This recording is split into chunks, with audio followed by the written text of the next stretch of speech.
और तीसरो वेद क्या नाम बोलियो? मारवाड़ी में पढ़ी होगी हिंदी में? अरे थारी ना मारवाड़ी में पढ़ी हैं, जो ही गैपिंग हो मारवाड़ी में पढ़ी। चलो यजुर्वेद यज्ञों को संपन्न कराने वाले जो मंत्रों का संग्रह है वो यजुर्वेद है। इसमें क्या होता था कि पुराने ज़माने में यज्ञ होते थे। उन यज्ञों को संपन्न कराने हेतु जो मंत्र बोले जाते हैं उन मंत्रों का इस वेद में संग्रह है। जैसे कोई भी यज्ञ होते थे उसमें जितने भी मंत्रों है किस यज्ञ में क्या मंत्र बोले जाते हैं वो सब के सब, विवाह आदि करते हैं ना अपने, तो विवाह के अंदर मंत्रोच्चारण बोलते हैं वो सब यजुर्वेद के ही हैं। ये कौन सा वेद कहलाता है? इसको कहते हैं कर्मकांड वेद। कर्मकांड वेद है वो ये है। कर्मकांड सबसे ज़्यादा, जैसे शादी होती है तो भी कर्मकांड होते हैं और मरने के बाद में तो हैं कभी तीये की बैठक, कभी 10वीं, कभी 11वीं, कभी ओसर, कभी 13वां, कभी घड़ो बरोर, कभी यार बियार वह नहीं सो बे समझा का समझा टक टूंडर बोला नहीं आपा तो बा टक टूंडरा ने हिंदी में कर्मकांड बोल रहे हैं। ठीक है, बोलिए क्यों? ठीक है। अब इसके दो भाग हैं। एक को कहा जाता है कृष्ण यजुर्वेद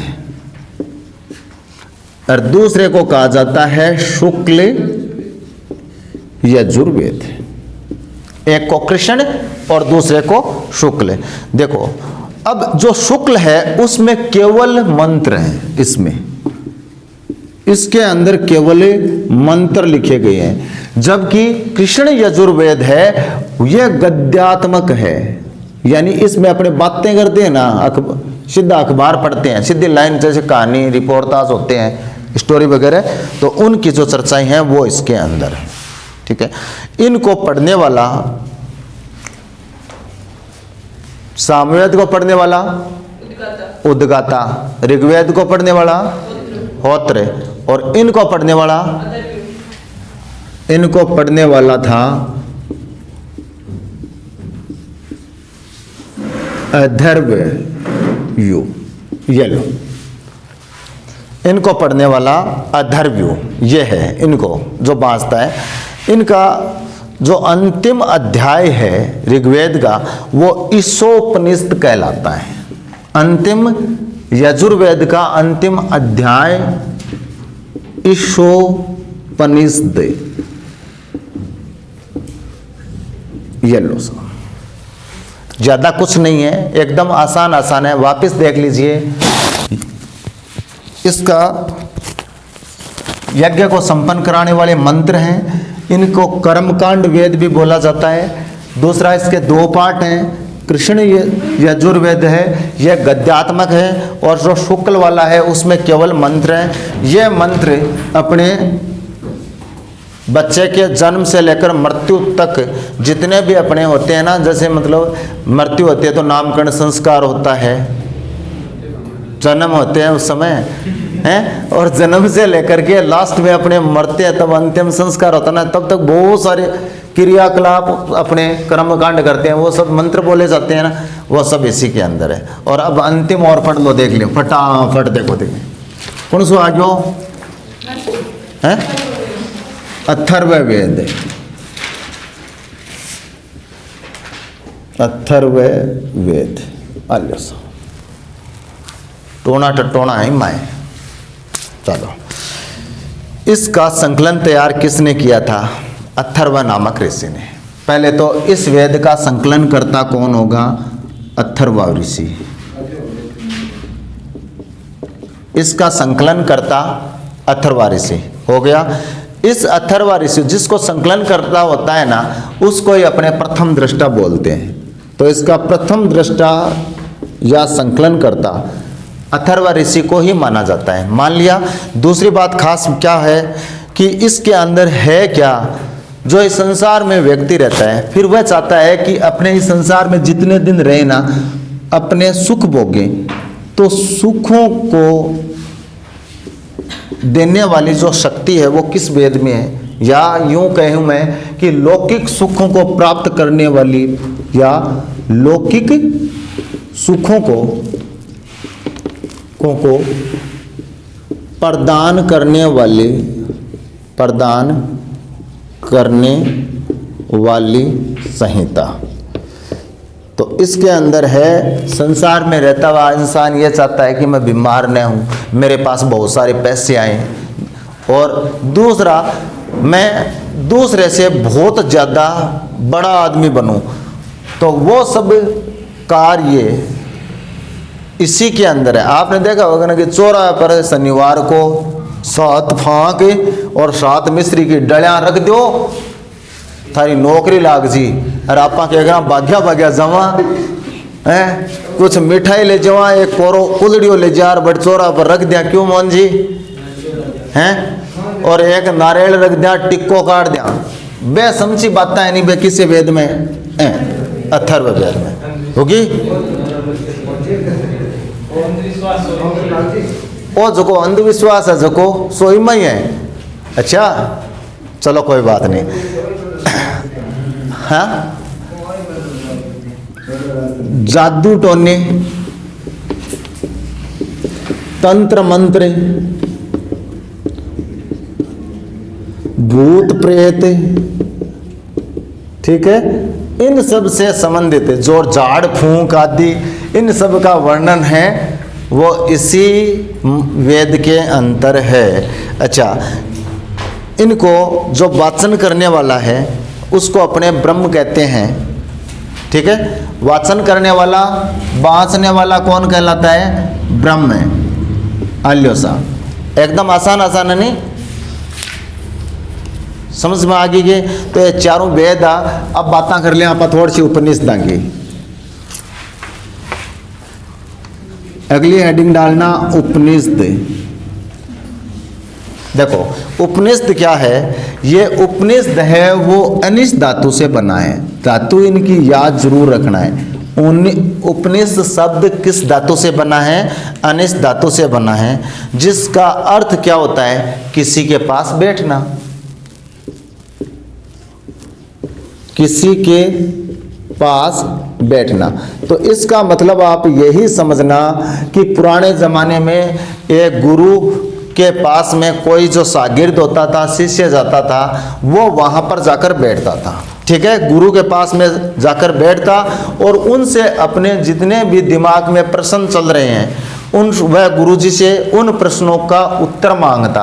अच्छा, उत्तर मांगने के बाद में गुरुजी के द्वारा जो उत्तर दिए गए थे उनका वह संकलन तैयार कर लेता है, किताब में लिख लेता। उन्हीं का नाम उपनिषद है। उपनिषदों की संख्या है वो कितने मानते हैं? 108। उपनिषदों की संख्या कितनी? 108। और उपनिषद को वेदांत भी कहा जाता है। उपनिषद को वेदांत भी कहा जाता है। अच्छा, जितने भी, अब देखो सबसे पहले भारत में पहली बार जो धार्मिक आंदोलन शुरू करने वाला व्यक्ति था जिसका नाम था शंकराचार्य। कौन सा आचार्य? शंकराचार्य। देखो एक तो था शंकराचार्य, इसने अद्वैतवाद दर्शन दिया था, नाम सुना है ना। एक दिया था रामानुजाचार्य। रामानुजाचार्य दोनों के दोनों दक्षिण भारत के थे। अब इन्होंने दिया था अद्वैतवाद और इन्होंने दिया था विशिष्ट अद्वैतवाद। इन दोनों के, ये आदि भारत के आदि वक्ता है या आदि जो धार्मिक आंदोलन है उनको शुरू करने वाले आदि पुरुष हैं। इन दोनों के जो दार्शनिक सिद्धांत है, जितने भी दार्शनिक या दार्शनिक सिद्धांत है इनके, ठीक है, वो कौन से किस पर आधारित है? वो सब के सब उपनिषदों पर आधारित है। इनका दर्शन कौन सा था? अद्वैतवाद। अद्वैतवाद शंकर अद्वैत राम विशिष्ट है, इसका था विशिष्ट अद्वैतवाद।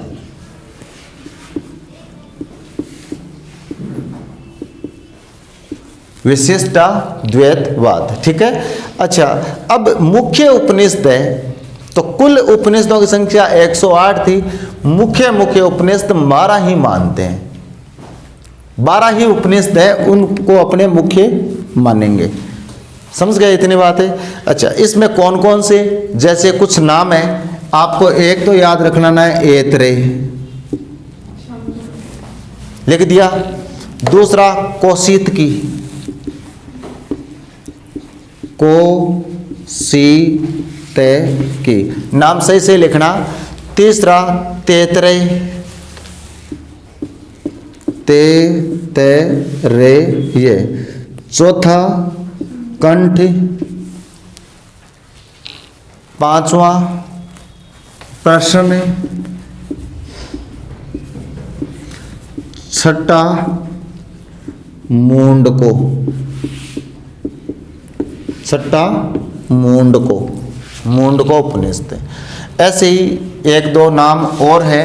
अब ये जो मुंडको उपनिषद है ना, इसके अंदर से एक वाक्य है सत्यमेव जयते, एक वाक्य है सत्यमेव जयते। देखो, सत्यमेव जयते का अर्थ होता है सत्य की हमेशा विजय होती है। ठीक है, ये जो कथन है, ये महावाक्य है, ये कौन से उपनिषद का है? मुंडको उपनिषद का है, पहली बात। दूसरी बात अपने को यह भी ध्यान रखना है कि भारत का वाक्य कौन सा है। तो भारत का वाक्य, प्रधान वाक्य यही है जो अपने भारत की मुद्रा है ना। भारत की मुद्रा का क्या नाम है? रुपया। भारत की मुद्रा का नाम है ये, इसके ऊपर लिखा है, जो प्रत्येक सिक्का है उसके ऊपर भारत का राज चिन्ह अशोक स्तंभ है। और अशोक स्तंभ के यानी सारनाथ वाला स्तंभ है। क्यों, वही है क्या सविता जी? सारनाथ स्तंभ वाला ही है। अच्छा, तो उसके अंदर एक चक्र और चक्र के नीचे 4 बैल आकृतियां हैं, उसके नीचे लिखा है सत्यमेव जयते, लिखा है ना। चलो ठीक है। अब ये तो, अब इसकी उपनिषदों की संख्या 108 है। इनकी क्रम से उनको सेट किसने किया था या क्रमावली किसने तैयार की थी? तो याद रखना, एक आदमी है P.L. भार्गव, P.L. भार्गव। इस आदमी ने उपनिषदों की क्रमावली तैयार की थी। इसी ने बताया था कि उपनिषदों की संख्या 108 है। क्रमावली किसने तैयार की थी? P.L. भार्गव ने।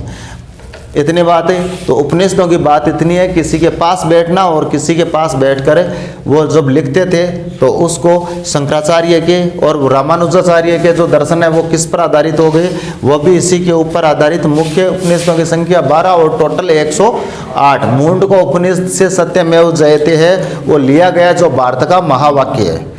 ठीक है, भारत का महावाक्य या भारत का राजवाक्य, उनको अपने ले सकते हैं। ठीक है, चलिए अब बात करेंगे वेदांत की।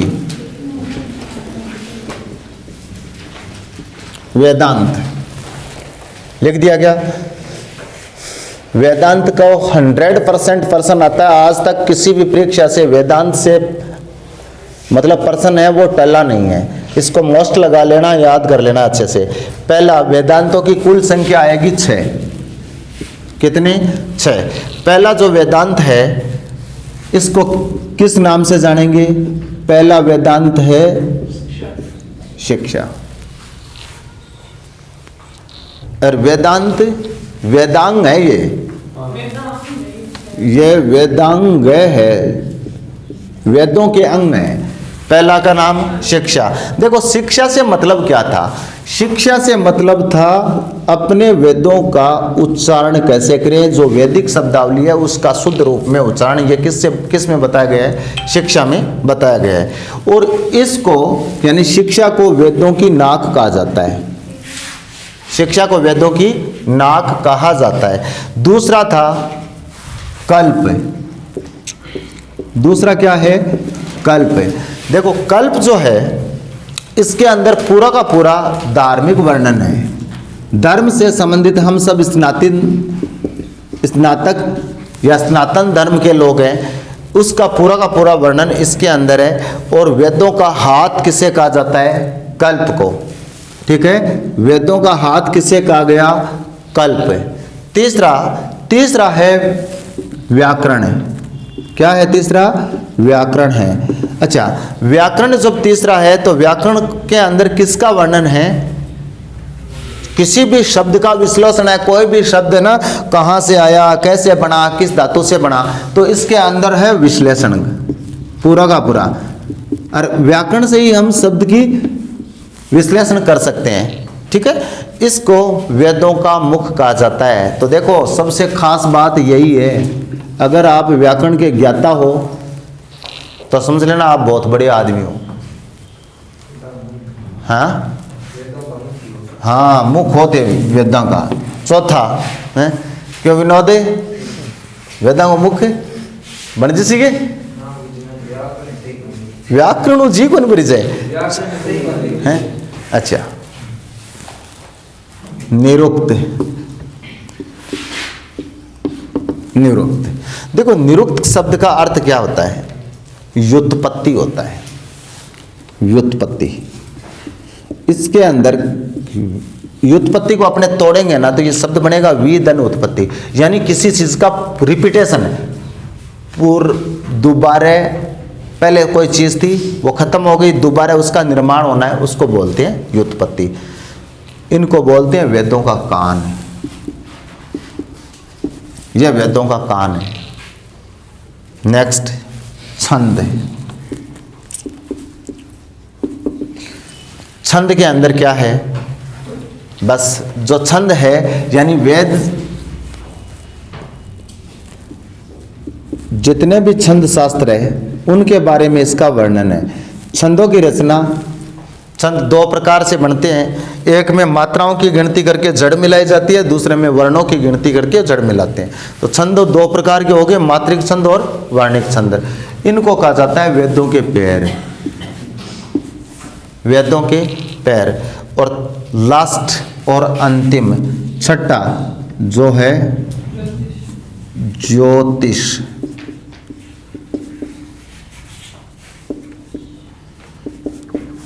ज्योतिष में जो फ्यूचर की भविष्यवाणी वो भी अपने कर सकते हैं, या आकाश के अंदर सूर्य, चंद्रमा, तारे, ग्रह, नक्षत्र आदि की जो दशा है उसको जान करके आने वाले समय की भविष्यवाणी करते हैं, वो ये। यानी ये किससे संबंधित आ गया? ये खगोल शास्त्र या खगोल विद्या से संबंधित आ गया। खगोल कहते हैं अंतरिक्ष को, और इनको वेदों के नेत्र कहा जाता है, वेदों के नेत्र है ये। अच्छा, प्रत्येक जो वेद है ना, प्रत्येक वेद उसका एक उपवेद है। शायद समझ रहा हूँ कि ये 6 यहाँ से पक्का ही प्रश्न आता है। आलो इम्पोर्टेंट लगा लेना, सभी पढ़ लेना, चाहे आप किसी की भी तैयारी कर रहे हैं, रेट हो और चाहे SI हो या फिर वनपाल वन रक्षक हो या ग्राम सेवक की भर्ती भी, अभी GD की भर्ती भी आ गई, और तो और राजस्थान पुलिस का बहुत बड़ा स्कोप आया इस बार, भयंकर भर्ती है राजस्थान पुलिस की। तो GD और उसके अंदर भी ये इम्पोर्टेंट है, थोड़ा सा एक ही बार लाइफ में पढ़ना है जीके, दोबारा तो देखना ही मत चाहिए। वेद और उपवेद और बता देता हूँ। देखो सबसे पहले एक साइड में आप वेद लिखना और एक साइड में उपवेद लिखना, वेद और उपवेद। पहला जो वेद था उसको क्या कहते थे? ऋग्वेद बोलते थे ना, ऋग्वेद। तो जानते हो ऋग्वेद का उपवेद कौन सा है? अभी वर्तमान में आप नाम सुना होगा ना, आयुर्वेद। तो ऋग्वेद का उपवेद हमेशा आयुर्वेद होता है। दूसरा यजुर्वेद था,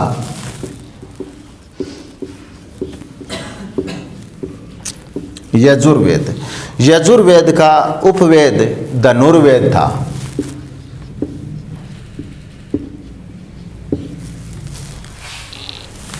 तीसरा वेद सामवेद, नाम सुना है क्या? है जो गाने वाला वेद है वो सामवेद है। सामवेद का उपवेद गंधर्व वेद है, सामवेद का उपवेद गंधर्व वेद। और चौथा अथर्व वेद, जादू टोनने वाला वेद, अथर्व वेद। अथर्व वेद वाला अभी वर्तमान में क्या बन गया? शिल्प वेद, शिल्प वेद। तो अब बताओ, इतने बात समझ में आ गई? नहीं आई? आ गई है पक्की? चलो तो आगे आगे और पढ़ दो। दाप जाओ जब बता दिया। 6 दर्शन और लो। षट दर्शन नाम सुने क्या? अरे दर्शन का नाम सुनेगी, सुनेड़वे लगे आ रहे मुंडा हुआ कई दापिया। अरे दापो ना महीना 2-3 की बात है, 2-3 महीना के बाद में रुपया 40-40 हजार का नौकर बन सी और कया तकमा लाग सी, कया न बड़ोड़ी कुर्सियाँ मिल सी जदे हैं। तो दापो को नहीं 3 महीना का महीने बड़ा बड़ा ओदा पर जशो, बाद में तो केड़ा आर्यन कोचिंग वाला गुरुजी ने याद करशो कौन करशो ठा को नहीं क्यों कर सीगे पक्का ही 88 के बाद में एक बार जरूर अच्छे मिठाई खिलाने हैं। हाँ तो कुल मिलाकर एक बार यह दापणों को नहीं है क्यों भागीरथ एक भागीरथ वो उसको गंगा ले रहे हो आपा क्या कर दिया? आपा गंगा ने पची कर दिया।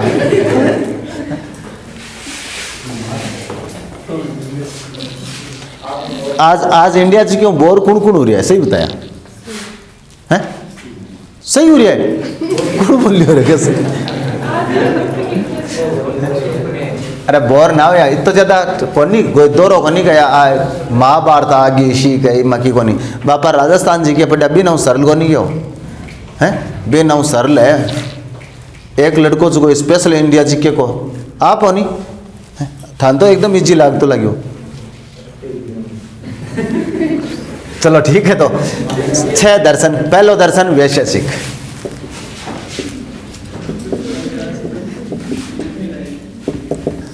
देखो वैशेषिक दर्शन देने वाला बंदा कौन था?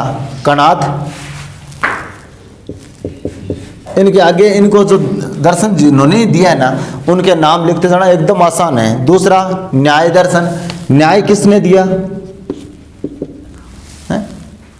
अरे की को नहीं होगी यहाँ यशोदा बोल फटाफट पढ़ा है गौतम दियो कुण सो गौतम नारी श्राप बसैर उपल देह दल धीर चरण कमल रज चाय तीर कृपा करो रघुवीर वो गौतम है दे दियो। तीसरो सांख्य ओ सांख्य आपने राजस्थान गया हो तो कपिल मुनि को आश्रम खट परिचय कपिल मुनि को आश्रम कोलायत में है ठीक है नहीं। मेड़ो कद बरीसी कार्तिक पूर्णिमा को बरीसी मेड़ो ठीक है। किसी झील के किनारे कोलायत झील के तो ओ दर्शन खट दियो भाई बीकानेर के मैंने कोलायत में ही दियो है वो योग दर्शन। चौथो देखो योग योग ओ है पतंजलि को पतंजलि वो है अपनो रामदेव बाबू। तो रामदेव बाबू एक नाम प्रोडक्ट बेचे नहीं योगी बाबा पतंजलि पहले था उन्होंने दिया था। मीमांसा पांचवा मीमांसा मीमांसा दर्शन देने वाले का नाम था जेमिनी और जेमिनी कौन हो रहे कोंठा गुरुजी वेद व्यास जिन जानोगे वेद व्यास जी को चलो जेमिनी महाभारत लिखी नहीं वेद व्यास जी तो बांको चेल्लो है वो जमीनी। और नेक्स्ट वेदांग और छठो वेदांग है वेदों के वेदांत वेदांत इको नाम है बद्रायण है आलो सा ये थारा छठा अमु 1% पक्को आवेलो सुमेलित करनो आवे चाहे किया ही आवे समझ गया। नेक्स्ट बात करा स्मृति ग्रंथों पर डाल दो हेडिंग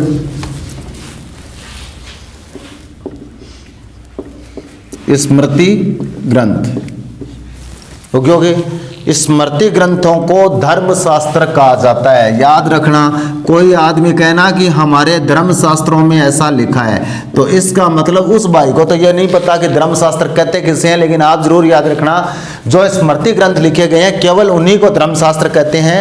बाकी ऐसा नहीं है कि वेदों को पुराणों को उनको धर्म शास्त्र कहा जाता है। मुख्य स्मृतियाँ 3 स्मृतियाँ मुख्य है।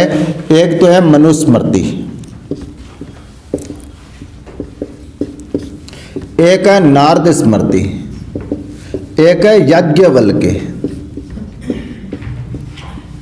याज्ञवल्क्य स्मृति। ये 3 स्मृतियां हैं जिसको अच्छा, कहते हैं कि भाई इसकी जो स्मृति ग्रंथ जितने भी हैं उनकी रचना है वो प्राय कर दूसरी शताब्दी से लेकर, यानी दूसरी सदी ईसा पूर्व। आप दूसरी सदी ईसा पूर्व को क्या कह सकते हैं? 200 ईसा पूर्व से लेकर मध्य काल तक इन ग्रंथों की रचना होती रही है लगातार।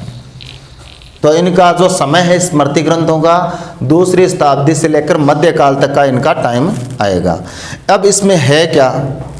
तो इसके अंदर जो स्मृति ग्रंथ जितने भी लिखे हैं इसमें प्राय कर एक तो हिंदू धर्म है ना, इनके ऊपर है। तो हिंदू धर्म की सामाजिक परिस्थितियां,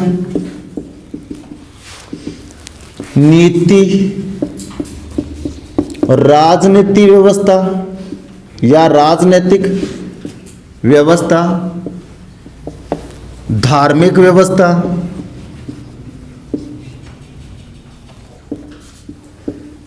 इनके ऊपर उस समय के तात्कालिक नियमों का संग्रह है इसके अंदर। यानी हमारे उस समय की जो अर्थ सामाजिक व्यवस्था का मतलब है जो हमारा समाज था वो ऐसे 4 वर्णों में विभक्त हुआ करता था। उस समय की कौन कौन से जो सामाजिक नीतियाँ या राजनीतिक नीतियाँ थी, राजनीतिक व्यवस्था में सबसे सर्वोच्च जो ऊपर अधिकारी होता था वो राजा होता था। फिर उसका जो प्रधान सहायक है उसको अपने पुरोहित कहते थे। धार्मिक व्यवस्था में कौन कौन सा धर्म प्रधान था और किस प्रकार से कौन से धर्म की किस प्रकार से मान्यता थी, किस देव को सर्वोच्च स्थान दिया गया था, इस प्रकार से हमारे 33 कोटि देवताओं का वर्णन आदि इसमें है। और इसके साथ साथ उस समय का जो आर्थिक पक्ष है, व्यापार विनिमय का, खेती इत्यादि का वर्णन है वो भी इसके अंदर है। तो अब ये तो थे स्मृति ग्रंथ। नेक्स्ट देखो बात करेंगे, क्योंकि हमारे प्राचीन काल के साहित्य के अंदर एक नाम आता है रामायण का। अगला देखना रामायण। देखो रामायण के रचनाकार आएंगे वो कौन आ जाएंगे? वाल्मीकि आ जाएंगे। यशोदा बहुत ज्यादा होशियार है, काफी रामायण पढ़ी हुई है। रामायण की चौपाई सुनाना यशोदा एक है, रामायण की चौपाई नहीं आती। गौरव आपको? अरे यार ऐसे थोड़ी होता है। जामवंत के वचन सुनाए सुनी हनुमंत हृदय अति भाए, नहीं है क्या? सुंदरकांड क्या रामायण में नहीं है? ठीक है। रामायण को चतुर्विंशति संहिता भी कहा जाता है। रामायण को चतुर्विंशति संहिता भी कहा जाता है। क्यों कहते हैं चतुर्विंशति संहिता? क्योंकि इसमें 24,000 मंत्र हैं। क्यों? क्योंकि इसमें 24,000 मंत्र हैं, इस कारण इसको चतुर्विंशति कहा जाता है। कह दिया। अच्छा, रामायण के अंदर कांड कितने हैं सा? तो रामायण के अंदर 7 कांड हैं। अब याद रख लेना, गलत नहीं हो जाए एग्जाम में। रामायण के कांड कौन कौन से? बाद में पहलो डाल देंगे। और पहलो बालकांड आ गयो। बालकांड में क्या होगा? बालकांड में भगवान श्री राम का जन्म होगा। हो गया बालकांड, हो गया। उसके बाद में दूसरा कांड आएगा अयोध्या कांड। देखो अयोध्या कांड में वर्णन है सीता जी को वनगमन, जब ताड़का या यज्ञ के लिए विश्वामित्र जी लेने आते हैं, वहां से लेकर सीता जी की शादी करके वापस ले आते हैं। सीता जी का विवाह होकर राम जी अयोध्या पहुंचते हैं, तब तक का कांड है वो युवा कांड, मतलब अयोध्या कांड है। तीसरा कांड आएगा अरण्य कांड। तीसरा कांड अरण्य, अरण्य का अर्थ होता है जंगल है, ठीक है ना। तो अरण्य कांड में जब भगवान श्री राम को केवट के पास छोड़ते हैं और वहाँ से लेकर वो जंगल में भटकते रहते हैं और वहाँ पर सीता जी की रावण द्वारा चोरी कर ली जाती है या हरण कर लिया जाता है, वहाँ से लेकर के वहाँ तक का कांड है वो अरण्य कांड आता है। ठीक है। सीता जी की चोरी होने के बाद की जो घटना है उसको अगले कांड में किष्किंधा कांड के अंदर लेते हैं। किष्किंधा, देखो किष्किंधा एक नगरी थी, एक शहर था, एक गांव हुआ करता था जहां बाली और सुग्रीव रहते हैं। तो किष्किंधा में हनुमान जी से पहली बार जब भगवान मिलते हैं, जहाँ वह जो स्थान है वो किष्किंधा है, वहां से शुरू होता है किष्किंधा कांड। मतलब सीता जी का पता लगाने के लिए राम और लखन है वो दर दर भटकते हैं, वन वन भटकते हैं, तो वहाँ पर सुग्रीव और हनुमान जी से भेंट होती है, वो कांड वहाँ से शुरू होता है। और वहाँ से लेकर के सीता जी के बारे में आंशिक जानकारी प्राप्त होने के पश्चात और ये पुख्ता होने के बाद में कि लंका का राजा रावण है वही सीता जी को लेकर गया है, वहाँ तक का जो जितना मैटर है वो आता है किष्किंधा में। किष्किंधा के बाद में अगले जो कांड, पांचवा कांड है, उसको कहते हैं सुंदरकांड। देखो सुंदरकांड में क्या है कि हनुमान जी जैसे ही सुमेरु पर्वत के ऊपर छलांग लगाते हैं और सीता जी के पास में अयोध्या के अंदर जाकर के पुनः सीता जी का पता लगाकर आ जाते हैं, तब तक का कांड कहलाता है सुंदरकांड। सुंदरकांड के बाद में देखो जब गोस्वामी तुलसीदास जी ने अपने इस रामायण के आधार पर अपने ग्रंथ रामचरितमानस लिखा था, उसके अंदर अगले कांड का नाम अयोध्या कांड है, न होकर लंका कांड है, जबकि रामायण के अंदर इस कांड का नाम युद्ध कांड है। रामायण के अंदर इस कांड का नाम है युद्ध कांड, जबकि रामचरितमानस के अंदर इस छठे कांड का नाम लंका कांड है। समझ गए क्या? युद्ध कांड में क्या होगा, राम जी वो सेतु बंधन होगा, सेतु बंधन के बाद में लंका में प्रविष्ट हो जाएंगे, रावण और कुंभकर्ण आदि का वध होगा, विभीषण को राज तिलक दे दिया जाएगा, वहां से पुनः आगमन होता है, लंका में आ जाएंगे, लंका में आने के बाद में अगला कांड शुरू हो जाएगा, कहते हैं उत्तरकांड। यह रामचरितमानस का 7वां कांड और रामचरितमानस का सबसे आदर्श कांड, सबसे आदर्श कांड, सबसे शिक्षाप्रद कांड, सबसे बड़ा ज्ञानवर्धक कांड, सबसे ज्यादा नीतिपरक कांड उत्तरकांडी है। ठीक है, तो अभी थोड़ी देर में आपको रामायण पूरी की पूरी सुना दी। इनका जो समय मानते हैं ये 4वीं शताब्दी ईसा पूर्व में मानते हैं इसका, यानी 4वीं शताब्दी ईसा पूर्व का मतलब हो गया 400 ईसा पूर्व है। यह समय किसने दिया था? तो विंटरनिट्स ने यह समय निकाला इसका। किसने? विंटरनिट्स ने, विंटरनिट्स, इन्होंने यह समय दिया था। शायद समझ में आ गया। और देखिए हिंदू ग्रंथ का प्रथम महाकाव्य कौन सा माना जाता है? तो हिंदू संस्कृति का प्रथम महाकाव्य भी रामचरितमानस को ही माना जाता है। रामचरितमानस से संबंधित इतने रचनाकार वाल्मीकि, इसमें 24,000 श्लोक होने के कारण इसको चतुर्विंशति संहिता कहा जाता है। ठीक है, 7 कांड है, 7 कांड में छठा कांड है वो सस्पेंस करने वाला है, उस कांड का नाम है युद्ध कांड है। बात रामचरितमानस की नहीं कर रहे हैं, बात रामायण की कर रहे हैं। अब बात कर लेते हैं थोड़ी सी और महाभारत की। पक्का ही प्रश्न आएंगे, देखिए रामायण और महाभारत से संबंधित डेफिनेटली प्रश्न आने हैं। देखो इस महाभारत का रचनाकार कौन आएगा? महर्षि वेदव्यास। इसका रचनाकार कौन आएगा? महर्षि वेदव्यास। आ गया रचनाकार। ये हिंदू संस्कृति का दूसरा महाकाव्य है। पहला कौन सा था? रामायण। ये हिंदू संस्कृति का दूसरा महाकाव्य है। ओके, यहां तक कोई दिक्कत नहीं है। अच्छा, इसके 3 पार्ट है। किसके? महाभारत के। पहले का नाम है जय, दूसरे का भारत, तीसरे का महाभारत। पहले का जय, दूसरे का भारत, तीसरे का महाभारत। वर्तमान में इसके अंदर 1,00,000 श्लोक है। ये लो, वर्तमान में महाभारत में कितने श्लोक? 1,00,000 श्लोक। इसको सतसहस्त्र संहिता बोला जाता है। क्यों? क्योंकि इसमें 1,00,000 श्लोक होने के कारण है। ठीक है। अच्छा, इसकी जो तिथि है मैकडोनल्ड के अनुसार इसको 5वीं ईसा पूर्व का माना जाता है।